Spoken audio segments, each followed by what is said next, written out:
Morning class, Dandavat. Vandeham Shri Guru Shri Chita Parakamalam Shri Guru Vaishnavangscha Shri Rupam Sagrajatam Sahagana Raghunatam Vidangstam Sajivam Sadvetam Savadutam Parijana Sahitam Krishna Chaitanya Devam Shri Radha Krishna Padam Sahagana Lalita Shri Vishakam Vitangscha Om Agyana Timirandasya Gyananjana Shalakaya Chakshurun Militam Jena Tasmai Shri Gurave Namah Shri Chaitanya Manobishtam Stapitam Jena Bhutale Swayam Rupa Kadamahyam Tadati Svapadantikam Haribol.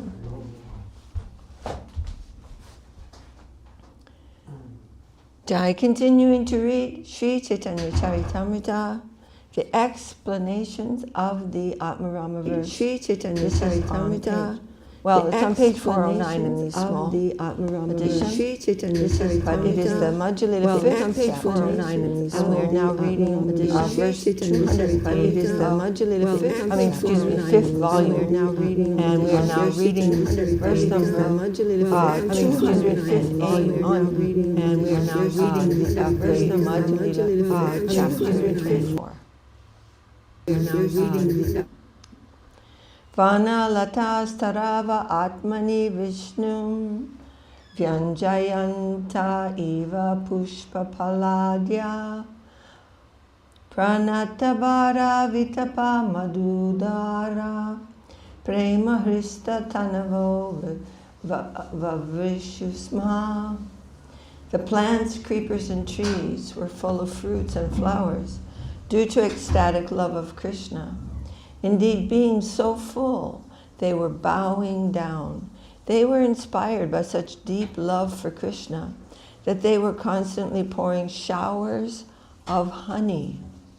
In this way, the gopis saw all the forests of Vrindavan. This is a verse from the 10th canto of the Srimad Bhagavatam. So we're now discussing the word Atmarama, which means all living entities, because all living entities have a sense of enjoyment of who they are. But here, in the highest sense, all living entities, and in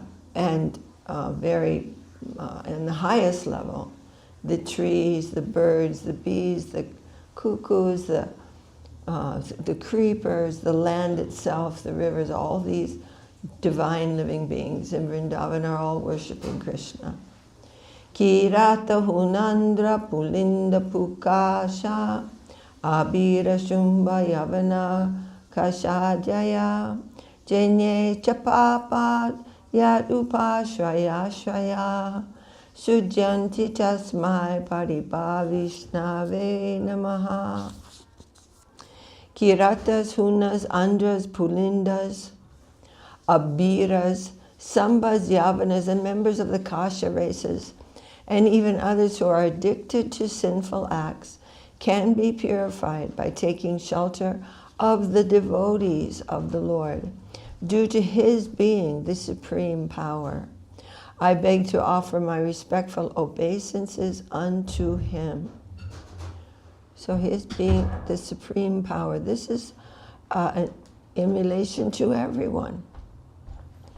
If the Lord is the supreme power, then He has connection with everything.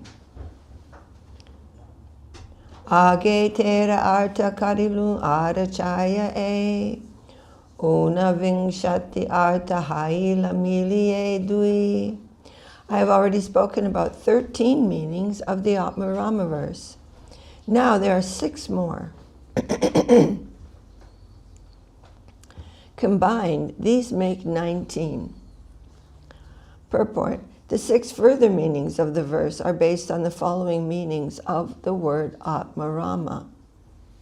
Mental speculators, those engaged in different types of endeavor, those who are patient and sober, those who are intelligent and learned scholars, those who are intelligent but illiterate and foolish, and those who are conscious of their eternal relationship to Krishna. And in this purport, Srila Prabhupada has referred to each, the verse that describes each one of these definitions. E unisha arta karilu ageshuna ara atma shabde deha kahe chari arta tara. I've already explained 19 different meanings. Now please hear further meanings. The word atma also refers to the body, and this can be taken in 4 ways.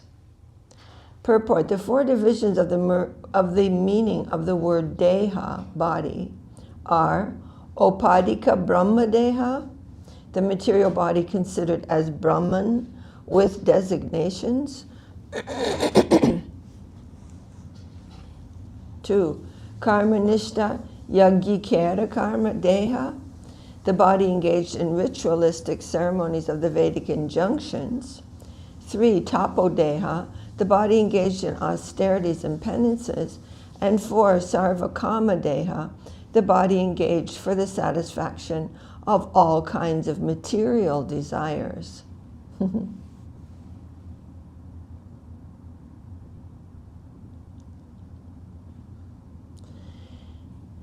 Deha Rama Dehe Bhaje Deho Padi Brahma Sat Sange Seha Kare Krishnera Bhajana. One in the bodily conception worships his own body as Brahman. But when he comes in contact with the devotee, he gives up this mistaken idea and engages himself in the devotional service of Lord Krishna.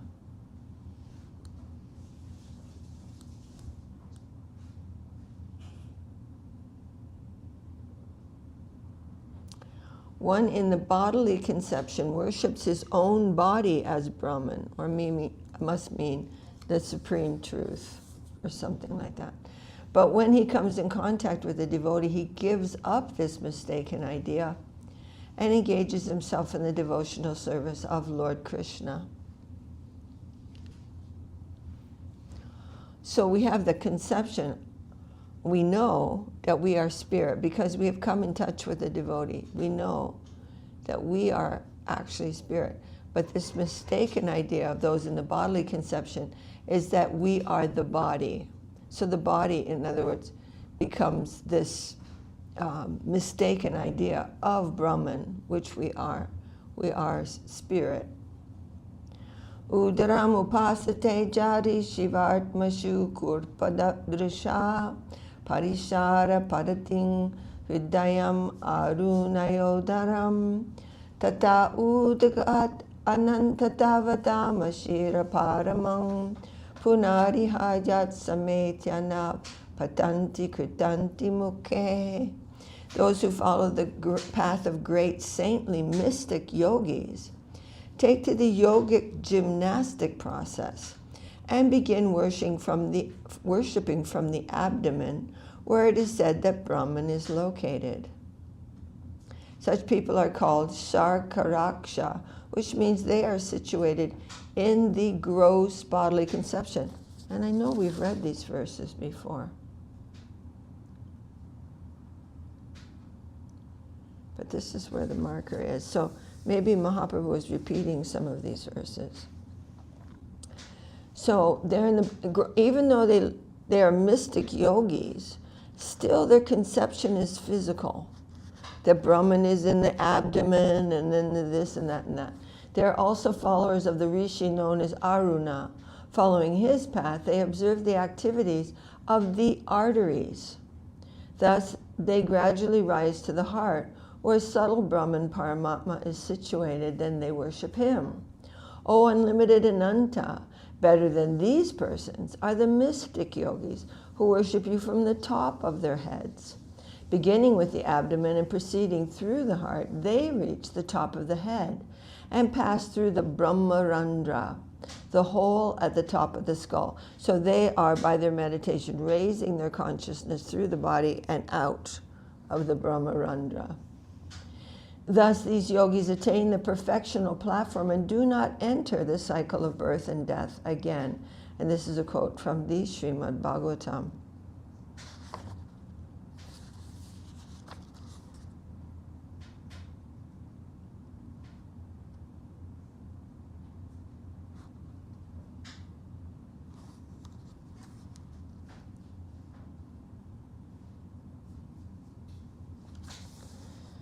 I feel like we've read all of this before. I mean, I know we have, but I don't know if this is just because it's being repeated or this marker was moved somehow.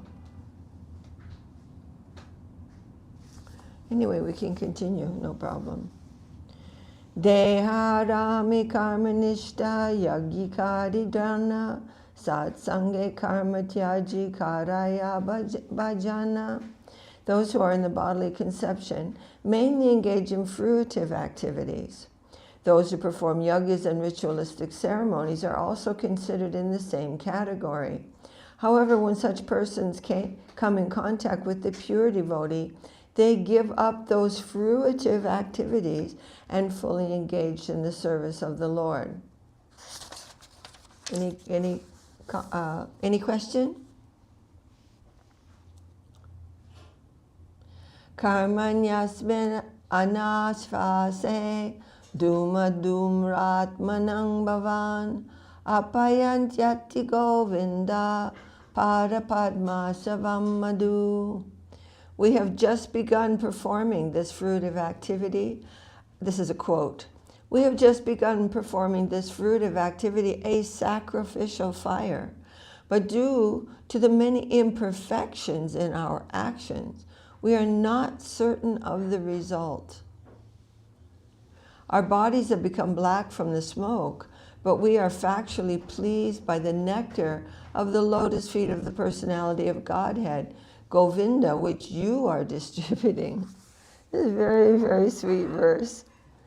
We are performing a big sacrifice, and because any little discrepancy in the sacrifice and all the mantras and with that process of sacrifice and ritual, any little discrepancy in the thing, nobody knows what will happen. And so our bodies have become black from doing this, but the real happiness that we're receiving is from you who are describing Govinda. Very sweet. This verse is from the Srimad Bhagavatam, was spoken to Sutta Goswami at the meeting of the great sages of Naimisharanya. The great sages were headed by Shonaka, and Sutta Goswami was speaking of the glorious activities of the Supreme Personality of Godhead at the meeting. At that time, all the rishis assembled were neglected to complete the ritualistic ceremonies because there was no positive assurance of the results.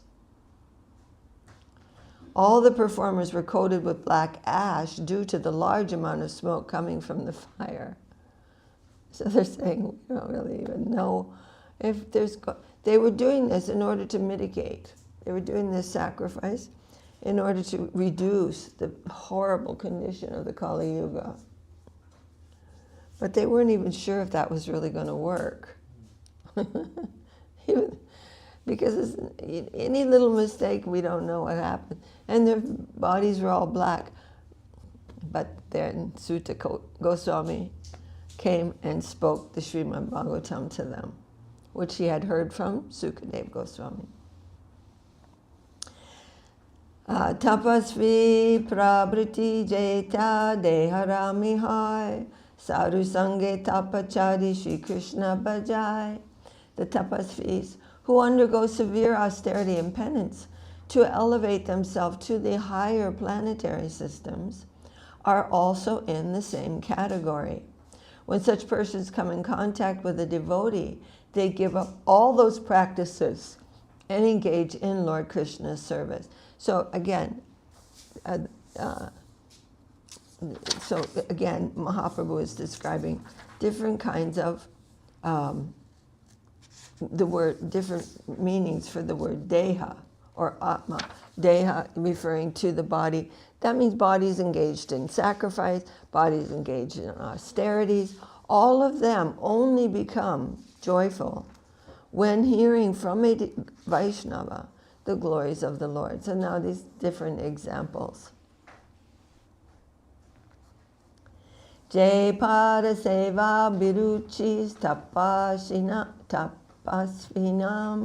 ashesha janmo pachitam malangdiya sajakshino jan anvaham etati sati yata padangushta vinishvita sarit.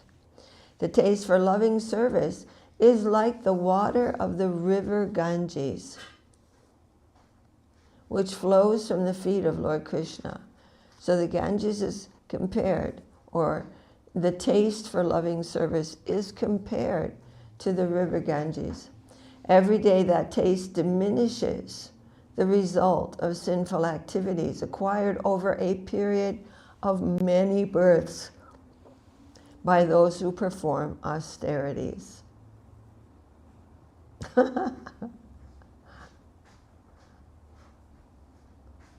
The taste for loving service is like the water of the river Ganges, which flows from the feet of Lord Krishna.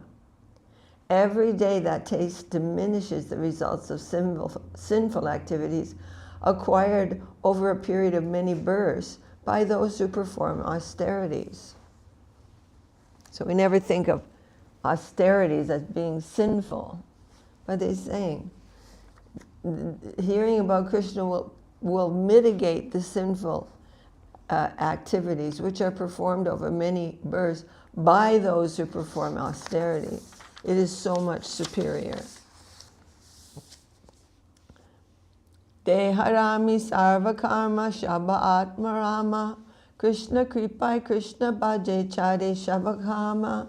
As long as one labors under the bodily conception, he must fulfill volumes and volumes of material desires. Thus, a person is called Atmarama. Very different from the first conception of Atmarama. Is somebody who's always laboring, working really hard under the bodily conception. And he has to constantly work so hard to fulfill all these desires coming from the mind. He's like a slave to the mind. That's a person who's called Atmarama. It means he's constantly trying to enjoy the body and the senses. When such an Atmarama is favored by the mercy of Krishna, he gives up his so-called self-satisfaction and engages in the transcendental loving service of the Lord. Sana bilasi tapasi stitoham trampraptavan deva munindra guhyam kacham vichanva api divyaratnam svaming kritartosmi varam nadyache. When he was being blessed by the Supreme Personality of Godhead, Dhruva Maharaj said, you know the story of Dhruva. Dhruva Maharaj, I think. No. Oh, you do not? All right. So Dhruva Maharaj was a little boy, and being angry at his father, he went to the forest to find Lord Vishnu and become more powerful than his father. No, I never heard this. Oh, it's really lovely. It's in the Srimad Bhagavatam. Maybe you can read it today. I don't remember. This is in the 7th canto of the Bhagavatam. You'll find this story. It's very lovely story. When he was being blessed by the Supreme Personality of Godhead, Dhruva Maharaj said, "Oh my Lord, because I was seeking an opulent material position, I was performing severe types of penance and austerity. Now that I've gotten you, who are very difficult for even the great demigods, saintly persons, and kings to attain, I was searching after a piece of glass. But instead I found a most valuable jewel. Therefore I am so satisfied that I do not wish to ask any benediction from you." So Dhruva was so determined to become more powerful than even Brahma. He was doing all these austerities. And then by the grace of Narada Muni, the Lord appeared. And then Dhruva was like, oh, I was worshiping you for something completely mundane, but having attained you, I can't ask you for anything. I'm completely happy.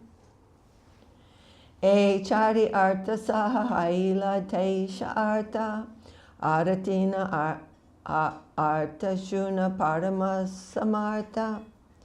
In addition to the 19 meanings of the verse mentioned previously, there are these 4 further meanings when the word Atmarama is taken to mean those laboring under the bodily conception.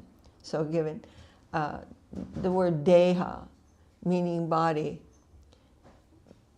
So this brings the total to 23. Now hear of another 3 meanings which are very suitable. So you follow that this chapter is, I mean, it's all a description of one verse. And this verse is super famous. But Mahaprabhu is giving so many explanations about this verse, using all the different meanings of every single different word and then combining them in so many ways. And they're all very, very beautiful and perfect. So it's astonishing.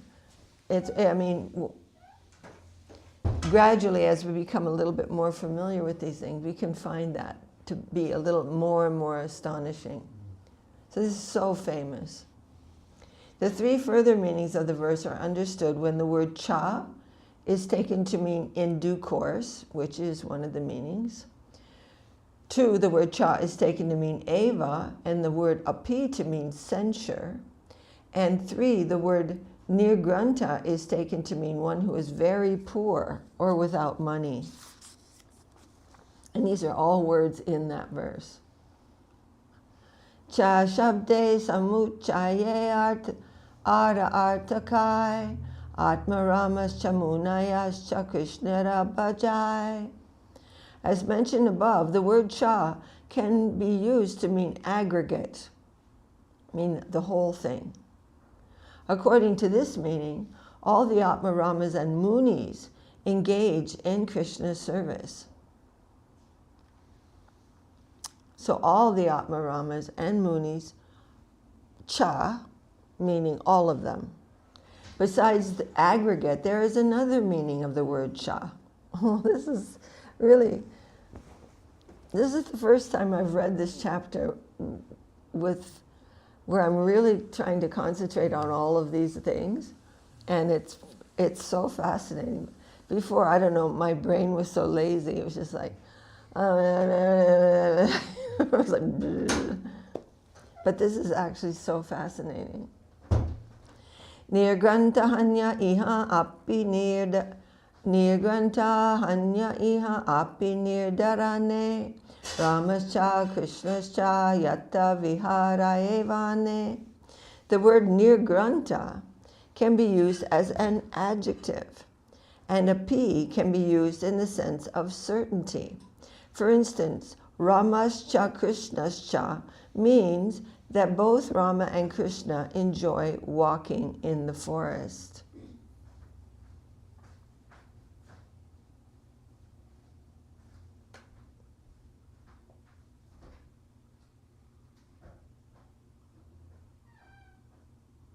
Okay, because it is said that both Rama and Krishna enjoy wandering in the forest, it is understood that both of them are enjoying their tour within the forest. Cha shabde anvachaye artakaheyara bato bhiksham atagam chanayajaiche prakara. The word cha can also present a secondary thing to be done at the same time. This way of understanding the word cha is called anvachaye. So you can see how complex Sanskrit grammar is. So anyone, like Mahaprabhu was really, really, really expert at Sanskrit grammar. And that is a huge thing I mean, somebody expert in English grammar, that's even kind of rare. But somebody, who's really expert in Sanskrit grammar, he could defeat anyone based on grammar and bring out the real meaning. And even if he defeats the person, then he can again make it clear that that person was right, even after the person said, okay, I was wrong. So, I mean, this is all, but it's not word jugglery. It's actually based on deeper and deeper understandings of how these words work.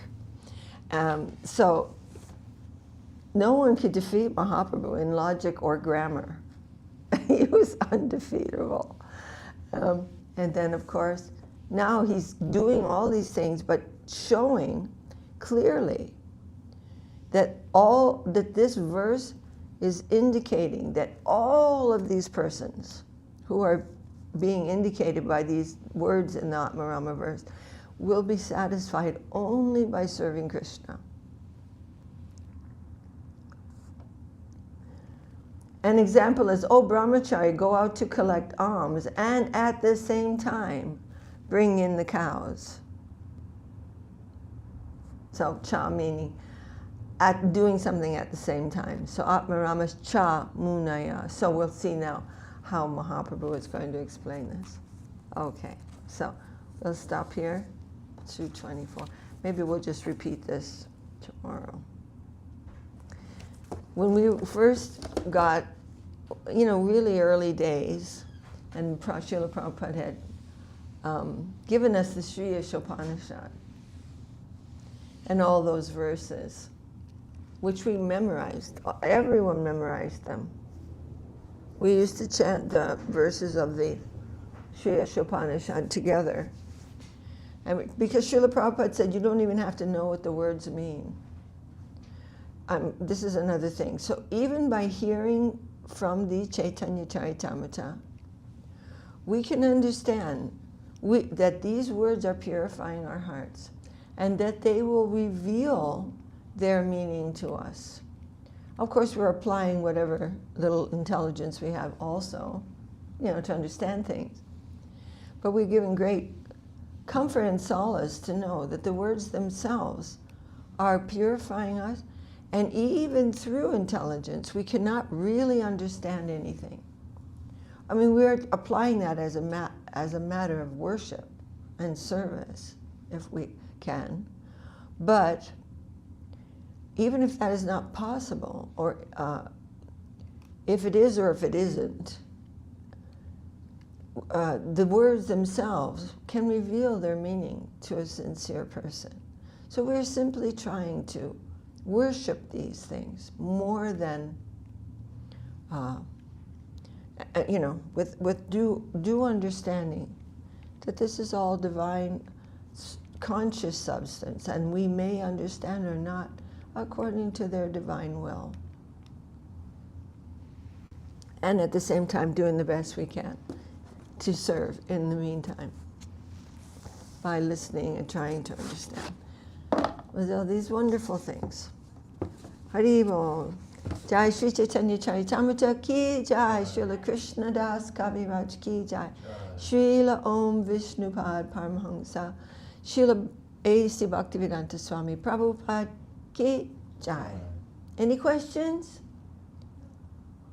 Where's our Hari Dev? He's doing work, I think. Okay. Okay. Okay, Jai Shri Prapanna Jivanamrtam ki jai. Now we have come to selected gems. This is the last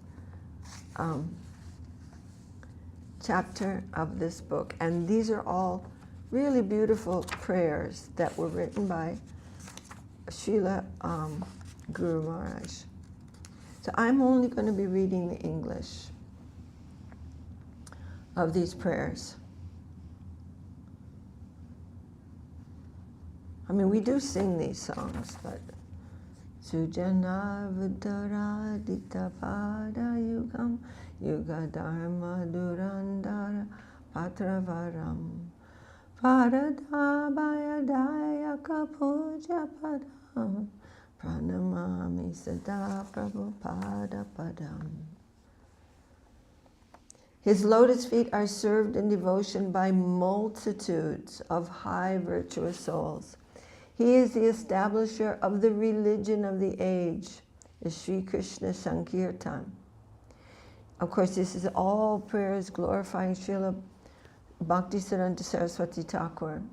He is the presiding monarch of the Vishva Vaishnava Rajya Sabha, the universal society of the pure devotees, who are the true kings or guides of all. He is presiding over those pure virtuous souls. Out of their mouths comes only truth, and he is presiding over them. In other words, they are looking to him. And he is the fulfiller of the most cherished desires of those who dispel fear. So who can dispel fear? Only those who understand the real cause of fear and the solution to fear. And he can fulfill their desires, who wished to dispel fear in the hearts of the conditioned souls. He can make that happen.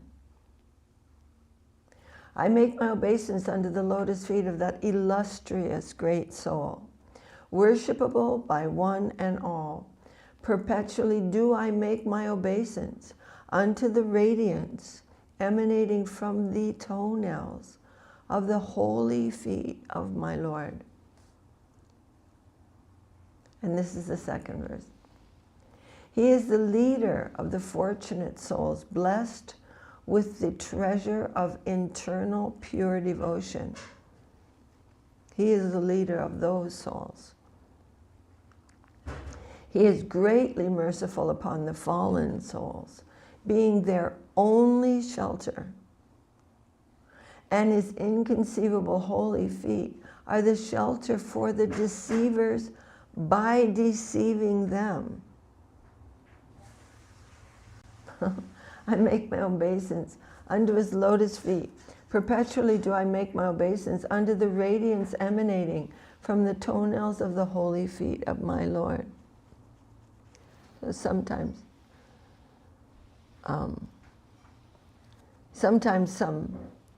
some little diplomacy or trickery is given by a mother, for example, when she wants to give some bitter medicine to her child.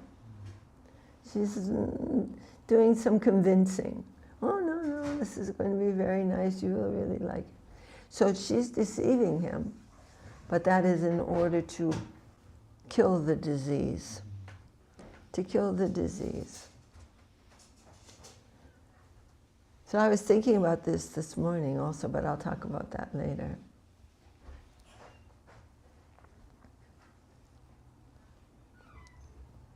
I make my obeisances to his divine, charming, yet commanding, lofty form of golden hue. That beautiful figure shames the mad ecstasy of the golden lotus stems. Venerated by tens of millions of cupids, the moons of his toenails, of the toenails of my worshipful divine master, reveal the beauty of his lotus feet. Perpetually do I make my obeisance unto that effulgence emanating from the toenails of the holy feet of my Lord. So worshiping the lotus feet of that personality, that is not some euphemism, some exaggeration, some poetic exaggeration. But the holy feet of the Vaishnava are more effulgent than any number of suns of this world. Like the moon which delights the stars, he is surrounded by the circle of his personal servitors, making their hearts bloom in divine ecstasy. So he's like the moon and his holy followers, all exalted personality. They're like the stars who are being so delighted by him. The malicious non-devotees are made to run away in panic by the sound of his thunderous roar. And the simple, inoffensive attain the ultimate fortune by accepting his lotus feet. I make my obeisance unto him perpetually. Do I make my obeisance unto the brilliance emanating from the toenails of the holy lotus feet of my Lord. The next verse, number 5, is something about Srila Saraswati Thakur's activities. He has revealed the vast, magnificent beauty of Sri Goradam. And he also organized that yearly parikrama to all the divine places of Mahaprabhu's pastimes, which took place just before Gaur Purnima. That was Srila Saraswati Thakur. And he's revealing that, not only like in a relative sense, but in the absolute sense. He has broadcast the tidings, the news of the supreme magnanimity of Lord Gauranga, means the supreme mercy and generosity of Mahaprabhu. He's telling everybody about that throughout the whole universe. And in the hearts of the fit recipients of his grace, he has firmly established the lotus feet of Sri Gaura. He can also do that. He's not only spreading the news about the wonderful mercy of Mahaprabhu throughout the universe, but in the hearts of those who are recipients of his mercy, he can firmly establish the holy lotus feet of Mahaprabhu. I make my obeisance unto him. Perpetually do I make my obeisance unto the effulgence emanating from the toenails of the holy feet of my Lord. Text number 6. He is the eternal shelter and the universal guru for the souls surrendered unto Sri Gauranga. So he's talking about surrendered souls. Those who are already surrendered to Lord Gauranga, they find their shelter in Srila Saraswati Thakur. Absorbed in the service of his Gurudev, Sri Gaur Kishore, he wholeheartedly adores Bhaktivinoda Thakur. Bhaktivinoda Thakur was his all in all, is his all in all. You know who we're talking about here, right? Yes. I make my obeisance unto him. Perpetually do I make my obeisance unto the effulgence emanating from the toenails of the holy feet of my Lord. And next, this is verse number 7. He is the illustrious personality. Illustrious means like brightly wondrous, very high and bright. He is the illustrious personality to raise the flag that sings the glory of Sri Rupa, Sri Sanatan, and Sri Raghunath. His glory is sung throughout the world as non-different from the powerful personality of brilliant scholarship, erudition, Sri Jiva. So those who can understand the position of Sri Jiva Goswami, who completely revealed everything with evidence from the scriptures, he is considered to be non-different from Jiva Goswami. Srila Saraswati Thakur is. And he... I think I heard this recently. They also had that mood of debate against people, Bengali people, when they would try to diminish like Mahaprabhu. they both had that kind of. Very good point. Yes. Very good at defeating. Yeah. And with scriptural evidence, no one could defeat Saraswati Thakur. They would run away when he would come down the road. They're made to flee in panic by hearing his thunderous roar. I heard he was like a bull too, just like he had the personality of a bull. Yeah. And yet inside, so gentle, so soft and so sweet. But outside, Guru Maharaj said, you could not so easily detect that. And he has won the fame of being one with the hearts of Srila Krishnadas Kaviraj and Narottam Das Thakur. In other words, those personalities are being shown in him, are there in him. I make my obeisances unto him perpetually. Do I bow down to the brilliance emanating from the toenails of the holy feet of my divine master. Now this is verse number 8. Bestowing his grace upon all souls, he is Hari Kirtan incarnate.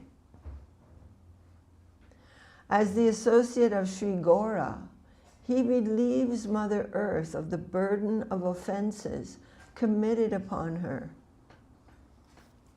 As the associate of Mahaprabhu, he's the eternal associate of Mahaprabhu. He gives relief to Mother Earth. He relieves her of the burden of offenses committed upon her. Those who are wandering on her surface, they are committing so many offenses. And Srila Saraswati Thakur is giving her relief, as Mahaprabhu did.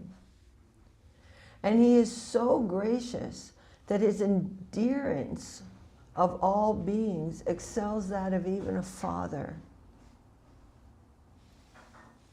He's more than a father to all beings.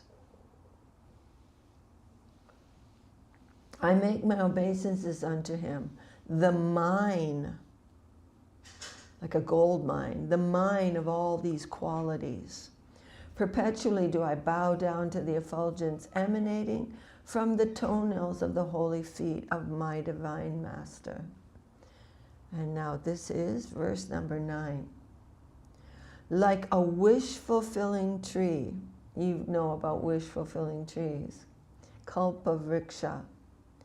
Like a wish-fulfilling tree for his surrendered servitors, he fulfills all their heart's divine aspirations.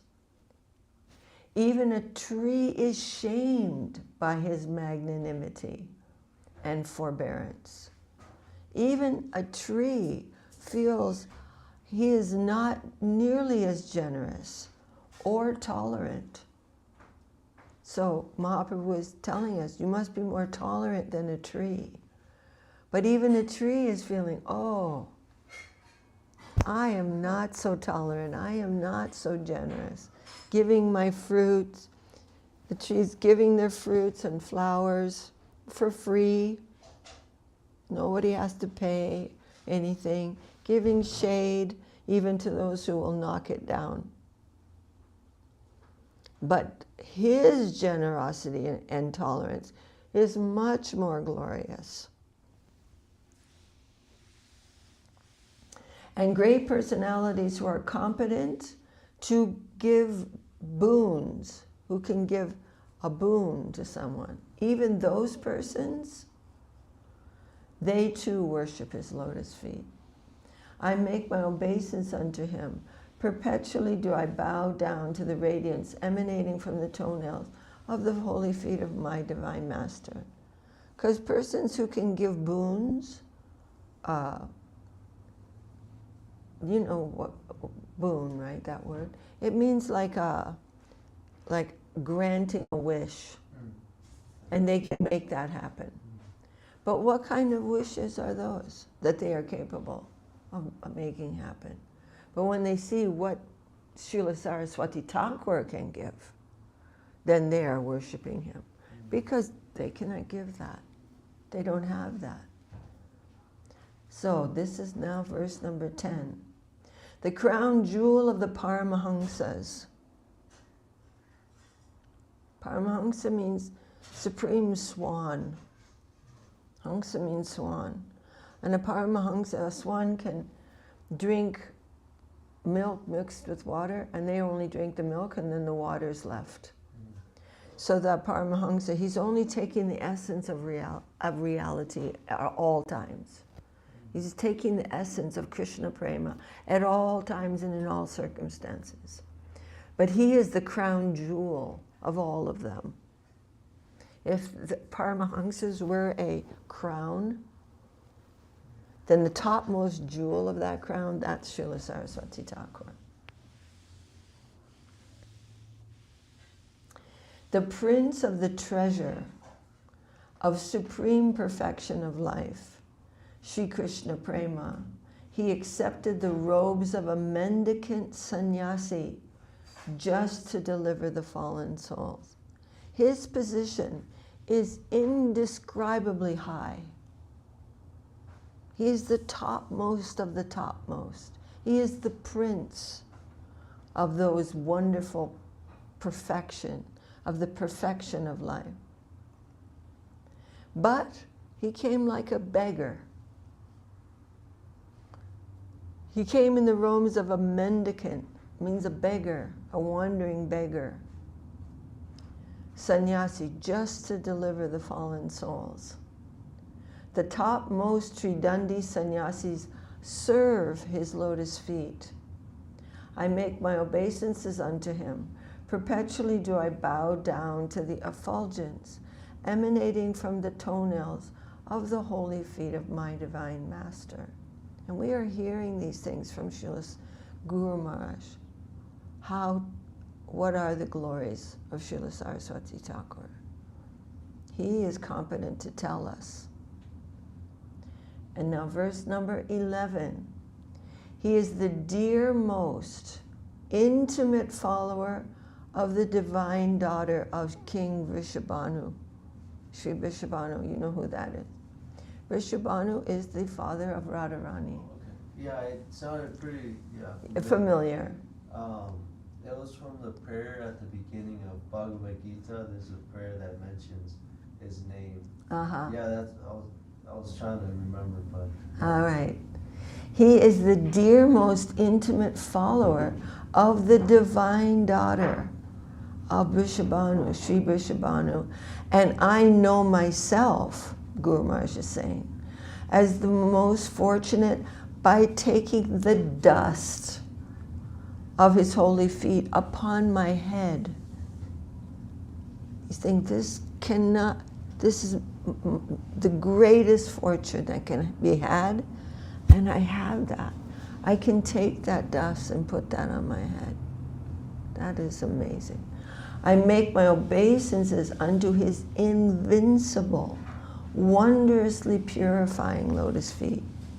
Perpetually do I bow to the brilliance emanating from the toenails of the holy feet of my divine master. Chai. That is a beautiful composition by Srila Guru Maharaj. And he's included these mercifully at the conclusion of this book, his prayers of glorification of these divine personalities. Otherwise, without these prayers, we will not know about these things or what to speak of glorifying these divine personalities properly. We don't know anything. But he is revealing these things so clearly.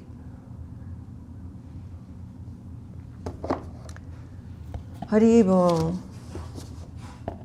This morning I heard a little talk by Srila Guru Maharaj. Well, it's not a little talk, but I heard a little of it.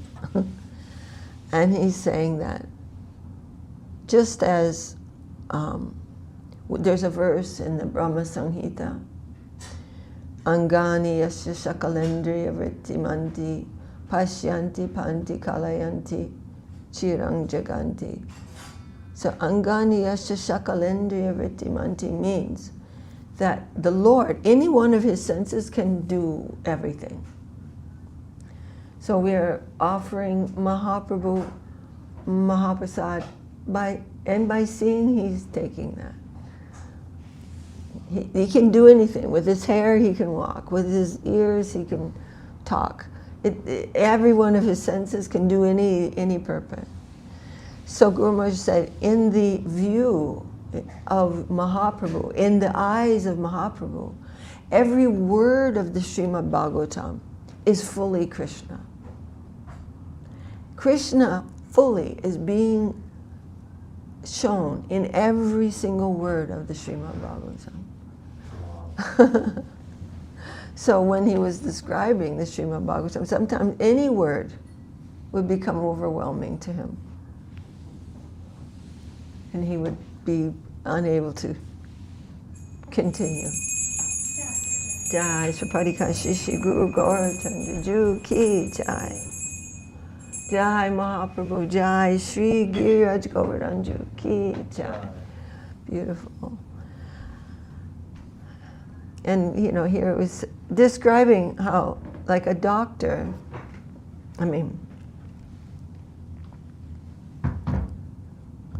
a doctor sees symptoms. A doctor sees the suffering of his patient. A good doctor, a doctor who is competent, who can understand the actual nature of disease, being energetic, and that the symptoms of the mind, emotions, and body, they're simply symptoms of that imbalance, energetic imbalance. Then they can go to that energetic imbalance and give the right medicine to correct that. Then automatically the symptoms will disappear. That's the nature of homeopathy. And Guru Maharaj and Gurudev both very much appreciated that system of medicine. So an expert doctor, he's not trying to cure the symptoms.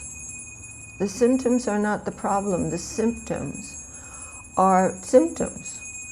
So we are suffering so much in this world. We have so many different kinds of suffering. Suffering from the body, suffering from the mind. This is also, and suffering from, I'll tell you in a second.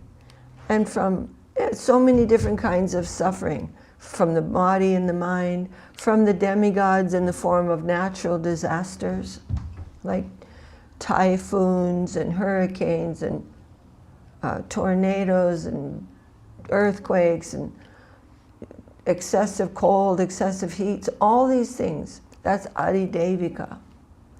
And then there's Adibhotika. That's sufferings from all kinds of other living beings. They're giving us suffering. And the first thing that comes to my mind is always mosquitoes. Yeah. Oh, forget about them. Although I don't like the winter so much because it's like sometimes it can get super cold, but when they're gone, it also feels really great. We have to trade in one misery for another. And then there's, so Guru Maharaj is saying that. Also in the very beginning of this talk I heard, he was just saying, in the relative sense, we must denounce the material world, the environment. There's birth, death, old age, disease, so many different kinds of suffering. And then I had to actually stop the class just after hearing that. But those things cannot be solved within the material world. They are only symptoms of a much deeper disease. And what is that disease? That disease is aversion to Krishna. We are averse to him. We got a little friendly when we realized he can give us stuff. You worship God, you can go to heaven. And we got a little friendly feelings. But in general, we do not want to surrender to Krishna. And that's the deeper disease. And the real doctor is the Vaishnava. He knows how to cure the disease, which is the symptoms of which are all these different kinds of suffering. And ultimately, those sufferings are caused by the aversion that we're feeling for Krishna. So the real homeopathic remedy, or the real remedy, that will go to the real depth of that disease, that is Harinam Sankirtan. Because they know the disease, they know the real problem, they can solve it. Nothing else will solve those symptoms but the eradication of the disease. The symptoms are not the disease. They're simply what is the disease manifests, how it manifests to us. And ultimately, I only heard that one line of Guru Maharaj saying, relatively speaking, we can denounce the environment, but finally we know from other talks and how Guru Maharaj speaks all the time, the environment is not the problem. Those symptoms are not the problem. The problem is my disease. That is causing the symptoms. And ultimately, we won't see anything wrong with the environment in a healthy condition. So these are a couple of thoughts from this morning. Hare Krishna. Jai Srila Bhakti Rakha Sri Radhe Goswami Maharaj Ki Jai. Srila Bhakti Sundar Govinda Dev Goswami Maharaj Ki Jai. We cannot worship Guru Maharaj without worshiping Gurudev. That is not possible. To neglect one or the other is an offense, actually, to both of them.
Jai, Jai, Jai.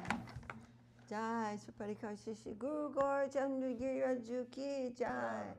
Jai Om Vishnupad Paramhansa Srila Bhakti Sundar Govindadev Goswami Maharaj ki Jai. Jai Om Vishnupad Paramhansa Srila Bhakti Rakak Sri Dardev Goswami Maharaj ki Jai. Shri Rupa Nuga Guru Varga ki Jai. What does that mean? Rupa Nuga Guru Varga. The lineage of Sri Rupa Goswami. Very good. The disciplic succession coming from Rupa Goswami, established by Mahaprabhu. Jai, Jai, Jai. Namacharya Srila Haridas Thakur ki Jai. Shri Chaitanya Saraswati Acharya Vrinda ki Jai. Sad Goswami Prabhu ki Jai. Swaparshad Sriman Mahaprabhu ki Jai. Swaparshad Sri Nityananda Prabhu ki Jai. Shri Shri Radha Krishna Gopa Gopi Nath. What does Nath mean? Means the Lord. So the Lord of the Gopas, the cowherd boys and the cowherd girls and the cowherd men and the cowherd lady. Gopa Gopinath. Who is that? Krishna. Shyamakunda, Radha Kunda, Giri Govardhan ki Jai.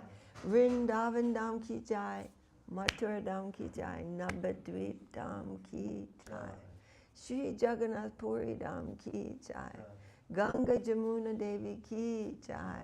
Hari Bol. Srimati Tulsi Devi ki Jai. Shri Chaitanya Saraswati Mat ki Jai. Vishwapyapi Tadiya Sakamat ki Jai. Shri Chaitanya Saraswati Mission ki Jai. Kol Kartal ki Jai. Harinam Sankirtan ki Jai. Samaveda Vaishnava Mandala ki Jai. Samaveda Bhakta Vrinda ki Jai. Nitai Gaur Premanandi. Hari Bol. Jai Shri Lekha ki Jai Gurudev ki Jai. Hari Bol, Hari Bol, Hari Bol.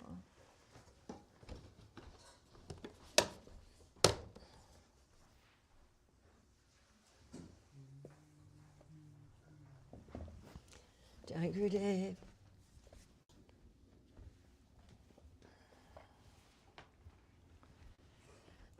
Is it finished? Oh, that's right. Dandavat, everybody.